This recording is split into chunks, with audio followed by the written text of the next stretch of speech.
Mas bete ah. Bibigyan ko pa naman.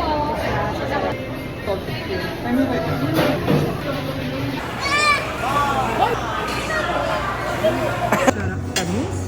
Siya, mainit eh. Burnt cheesecake ata siya. May mango sa loob. Tikman nyo kasi mainit siya. Ewan ko bakit. Yummy. Ang sarap.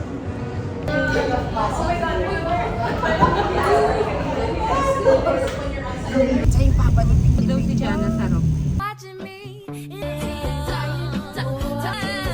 Ay ni Kuya Arnel, ang sarap.